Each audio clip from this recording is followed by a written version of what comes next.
Hello everyone, welcome to the class. ये food and nutrition का second lecture है। इससे पहले हमने सीडी को भी कवर किया है। उसकी 6 वीडियो हैं अपलोड की हुई हैं इसी चैनल पे, तो आप उसको देख सकते हैं। अगर आपने नहीं देखी हैं तो काफ़ी अच्छा मटेरियल कंपाइल किया हुआ है उसमें भी। तो चलते हैं आज की क्लास के लिए। आज हम लिपिड्स को कवर करेंगे। लिपिड्स जनरली क्वेश्चन में ये भी पूछा जाता है कि नाइट्रोजन मतलब इसका लिपिड्स का है वो कंपोजिशन क्या क्या है। उसमें कार्बोहाइड्रेट है, हाइड्रोजन है, ऑक्सीजन है।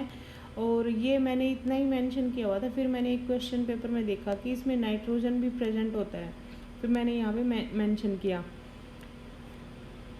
फिर है ये सैचुरेटेड फैटी एसिड्स, फिर unsaturated fatty acid. Saturated fatty acid is the single bond and one carbon atom attributed to two hydrogen atom. मतलब सिंपली है कि हमने इसको बस सिंप्लीफाई से समझना है। देन उसके सैचुरेटेड फैटी एसिड्स के एग्जांपल कौन से, पाल्मिटिक, स्टीरिक एसिड। और इसमें डायरेक्टली एग्जांपल आ जाते हैं कि कोकोनट है वो सैचुरेटेड या अनसैचुरेटेड है, पाम ऑयल। फिर एनिमल फैट है वो सैचुरेटेड फैटी एसिड है। देन अनसैचुरेटेड फैटी एसिड और एसेंशियल फैटी एसिड्स, इसमें मोनोपोली ये वाले हैं। और इसमें इसको पूफा भी बोलते हैं, पॉली अनसैचुरेटेड फैटी एसिड्स। तो इसमें मोनो कौन सा है, ओलिक है। और पॉली में पॉली सैचुरेटेड एसिड है लिनोलेनिक, लिनोलेइक, आर्किडोनिक। फिर इसको जो ये तीनों हैं ये अल्फ़ा 6 फैटी एसिड है, सॉरी ओमेगा 6 फैटी एसिड है। और लिनोलेनिक है वो सिर्फ ओमेगा 3 फैटी एसिड है। और इन तीनों को मिलके पूफा बोलते हैं। फिर है इसकी डेफिशिएंसी डिजीज़, फिनोडर्मा मैंने पहले ही बताया। स्किन रफ एंड फैटी हो जाती है इसके अंदर। और ट्राइग्लिसराइड्स हैं, उसमें 3 fatty acid attach to 1 glyceride molecules. ये ट्राइग्लिसराइड की डेफिनेशन है। सैचुरेशन है depend on hydrogen atom attach to the carbon. फिर है saturated fatty acid, they are found in animal fat, chocolate, cheese, butter, coconut oil. Guys मेरा ये मतलब definition से आपको क्लियर कराना इसलिए ज़रूरी है क्योंकि इससे कंटेंट बिल्डिंग होगी। और इससे अगर हमारे पास मटेरियल है और हमारे पास नॉलेज है तो हम उसको एलिमिनेशन में यूज़ करेंगे। एलिमिनेशन पावर आपकी अगर बिल्डअप हो जाती है तो कोई भी किसी भी एग्ज़ाम में आप अच्छे से क्वालिफाई कर पाते हैं, किसी भी एग्ज़ाम में नहीं अटक पाएंगे। फिर अगर आपके पास कंटेंट है, आपका मतलब सोर्सेज हैं वो बिल्कुल क्लियर हैं, तो उससे एलिमिनेशन बहुत अच्छे से हो पाएगा। फिर चलते हैं monosaturated fatty acid, oleic acid found in olive oil, peanut and groundnut. Two adjacent carbon atom are joined by a double bond because the hydrogen atom are lacking. Then polysaturated fatty acid, when 2 or more carbons are connected by double bond. Plants fats predominantly PUFA, linoleic, linolenic and arachidonic acids. Then linoleic is the most prevalent PUFA found in safflower, sunflower, corn, coconut, sesame oil. Unsaturated fats are liquid at room temperature and called oils. It is essential because body is unable to manufacture it. Omega 6 fatty acids, linolenic acids and arachidonic acid present in vegetable oils. Omega 3 fatty acids example are the linolenic acid or found in fish oil, walnut, mustard oil for healthy benefits. Hydrogenation definition, in presence of catalyst to convert a poly unsaturated fat to saturated fat to produce margarine or vegetable shortening. मतलब जो ये vegetable margarine जो बनते हैं वो unsaturated fat को saturated fat में convert कर लेते हैं as by using the catalyst, उसको हाइड्रोजनेशन बोलते हैं। Saponification, one fatty acid are separated by a molecule then free fatty acids and form an insoluble soap and excreted in a feces condition called the sterile. तो ये भी important term है, ये question में आ जाती है कि स्टेरोटॉय क्या किस चीज़ को बोलते हैं। तो ये देख लेना कि जब वो स्पोनिफिकेशन हो जाती है और फ्री फैटी एसिड है वो फ्रीली हो जाते हैं और एक्सक्रीट होते हैं फिसिस के द्वारा, तो उसको स्टेराई बोलते हैं। फिर rancidity, one fats are expose to air and light they become rancid. Vitamin E के सोर्स, विटामिन ई को टोकोफिरोल भी बोलते हैं, रिप्रोडक्शन विटामिन, और एंटी स्टेरिलिटी बोलते हैं। फिर antioxidant protects the oil when used as a antioxidant, it is inactivated as vitamin for the body. Vegetable ghee is made by the hydrogenation of unsaturated fatty acid. Cholesterol is the fat related lipid with a complex ring structure. Sterol found in animal tissue such as egg yolk, milk fat, meats, and blood cholesterol average क्या है, below 200 होना चाहिए। Average diet में 479 mg per day cholesterol is required. Digestion of fat, gastric, lipase, ये juices हैं जो कि stomach में पाए जाते हैं और ये इजीली डाइजेशन के लिए काम आते हैं इसके फैट की, for newborn and premature infant. Bile, liver salts are very important for emulsification and reduce the surface tension secreted by liver and store in gallbladder. तो ये ध्यान रखना कि बाइल सोल्स हैं वो सरफेस टेंशन को इमल्सिफाई कर देते हैं और सिक्रेशन अच्छे से हो पाता है फिर इसका। तो ये मतलब यही है कि मैं आपको कंसेप्ट इसीलिए बिल्डअप कर रही हूँ कि लीवर में जो है फैट का इफ़ेक्ट आता है और इसी में बाइल जूसेस होते हैं, तो यहाँ पे फैट इमल्सिफाई अच्छे से हो पाती है इसकी बाइल जूस की वजह से। तो ये भी क्वेश्चन पूछ लेते हैं कि क्या क्या हेल्पफुल होता है फैट को इमल्सिफाई करने में। बाइल जूस हो गए, गैस्ट्रिक लाइपेज जूसेस हैं ये हो गए। फिर है lipase in pancreatic and intestinal secretion are able to hydrolyze triglyceride to fatty acid and glycerol. तो लाइपेज है वो भी इजीली डाइजेस्ट कर देता है इसको। फिर है बेसल मेटाबॉलिज्म की definition, energy required for the involuntary work of the body to maintain life including respiration, circulation and maintenance. Then ये क्वेश्चन में होगा कि ओबेसिटी करती है या नहीं करती है थायराइड ग्लैंड, तो ये इसमें मेंशन था कि thyroid gland non cause for the obesity. फिर प्रोटीन में कार्बोहाइड्रेट होता है और ऑक्सीजन, नाइट्रोजन, हाइड्रोजन और sulphur. Histidine and arginine are semi essential because they are found in infant. No, they are not found in infant, they are only essential for infant. Then ये उसका sugar का मैंने लगा रखा है, carbohydrate का कौन सी स्वीटर है। फ्रक्टोज है वो हाईएस्ट स्वीट है, देन सुक्रोज है, देन ग्लूकोज है। ये भी पूछ लेते हैं मोस्ट स्वीटेस्ट कौन सी होती है, फ्रक्टोज होती है ये। फिर है कार्बोहाइड्रेट, एक ग्लूकोज का फॉर्मूला है। वैसे तो फॉर्मूला तो मेरे ख्याल से नहीं पूछेंगे, पर कहीं आ जाए तो थोड़ा देख लेना क्या क्या होता है इसमें। कार्बन, हाइड्रोजन, ऑक्सीजन होता है। ऑक्सीजन के 6 पार्ट होते हैं, हाइड्रोजन के 12 और कार्बन के 6 होते हैं।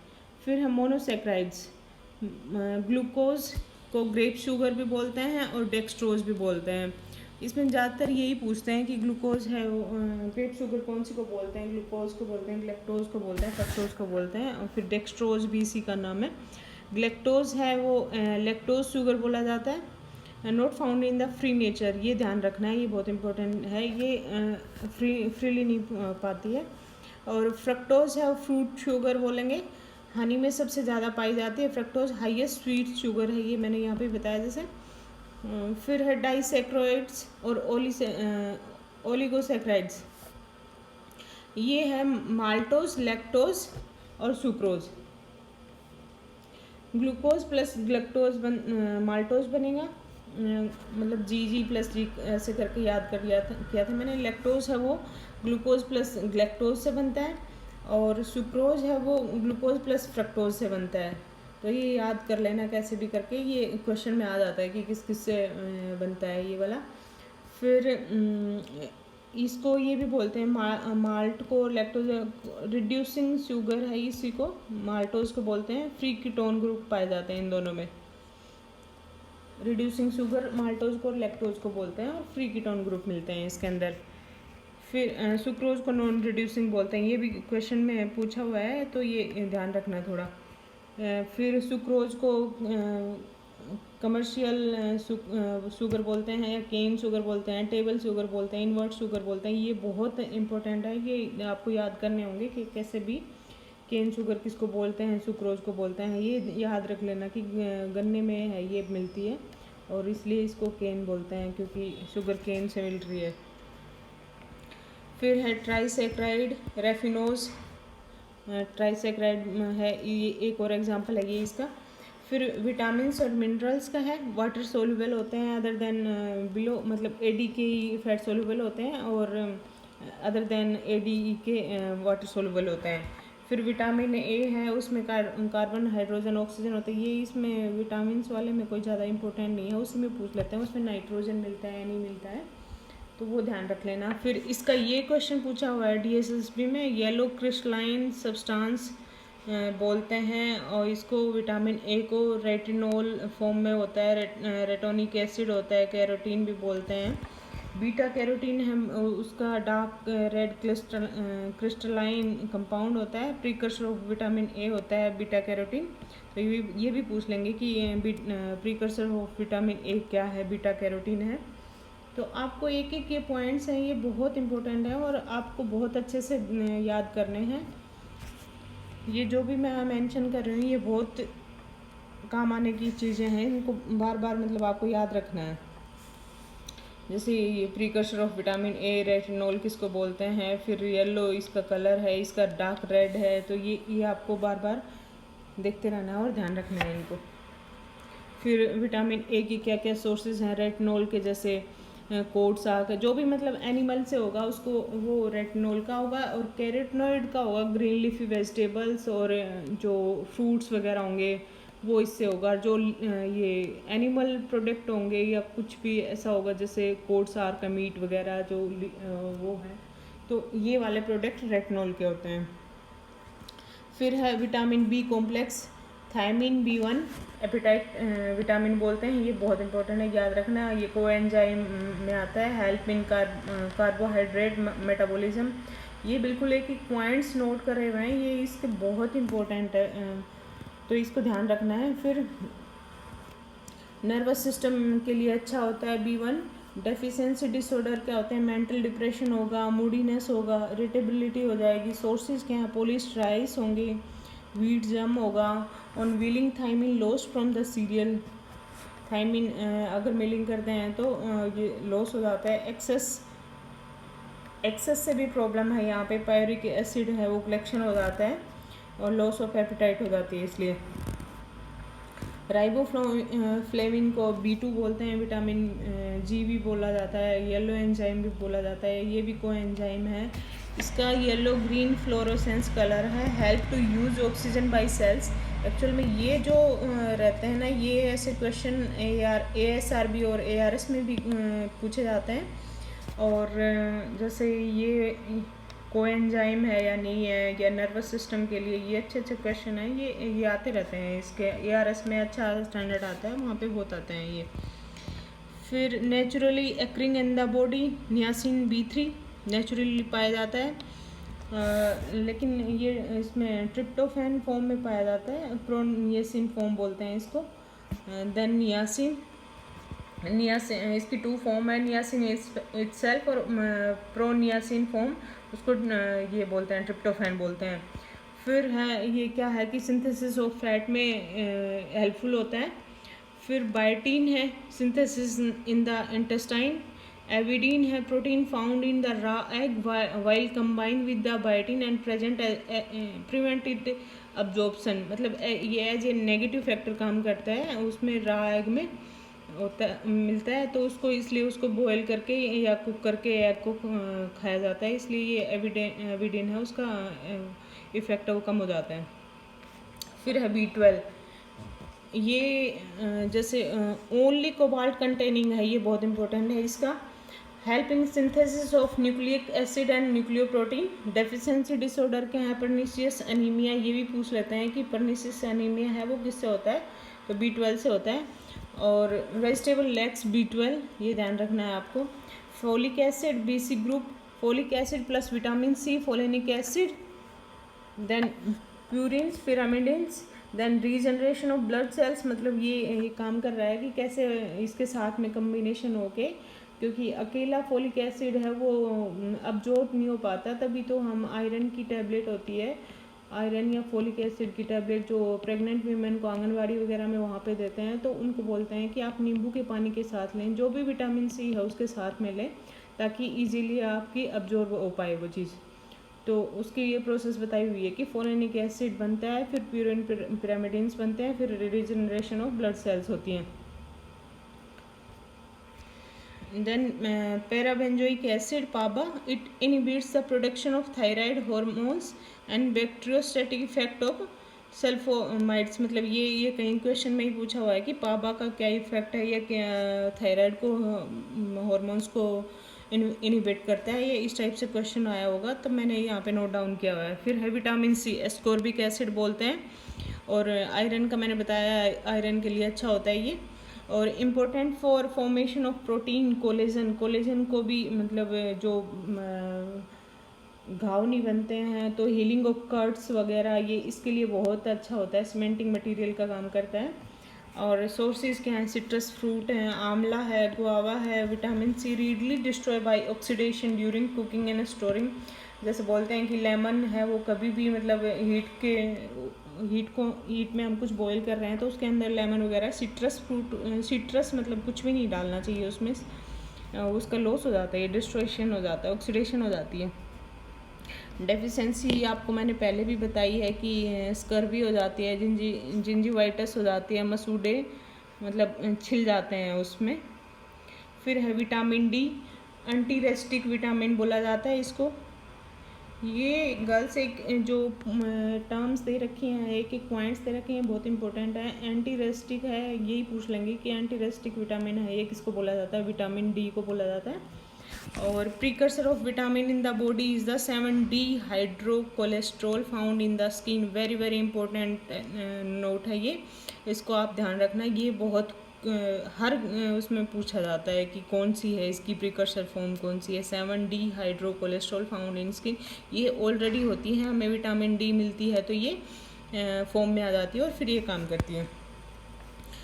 फिर है D2 है एर्गो कैल्सीफिरोल होता है, या D3 है वो कोले कैल्सीफिरोल होती है, ये एक्टिव फॉर्म मानी जाती है विटामिन D की। तो D3 मतलब 7D ये एक्टिव कर देता है इसको, D3 फॉर्म में आ जाता है। फिर है 7D reacts with sunlight to form cholecalciferol, the active form of vitamin D। ये मैंने बताया कि उससे कोलेकैल्सिफेरॉल से सनलाइट अगर रिएक्ट करती है तो विटामिन D बनता है। It increase absorption of calcium, phosphorus. Cereals content phytic acid and calcium combine with phytic acid in the body to form calcium phytate non absorb in the body. ये जैसे उसमें serials में तो phytic acid होता है, और उसमें ये स्पिनच में भी मुझे ध्यान नहीं आ रहा क्या होता है, उसमें कौन सा एसिड होता है, तो ये एब्जॉर्प्शन में हेल्पफुल नहीं होते। जैसे अगर हम उसको मिल्क के साथ खा रहे हैं, क्योंकि मिल्क में कैल्शियम होता है, तो ये एक स्टोन का काम करने लग जाता है, फिर वो दोनों कंबाइन होकर स्टोन बना लेते हैं। तो इसलिए मतलब सीरियल्स को कभी बोलते हैं ना कि दूध को बाद में पीना चाहिए, तो यही रीज़न होता है कि वो कैल्शियम आपस में अब्जॉर्ब नहीं हो पाते और वो स्टोन का रूप ले लेते हैं।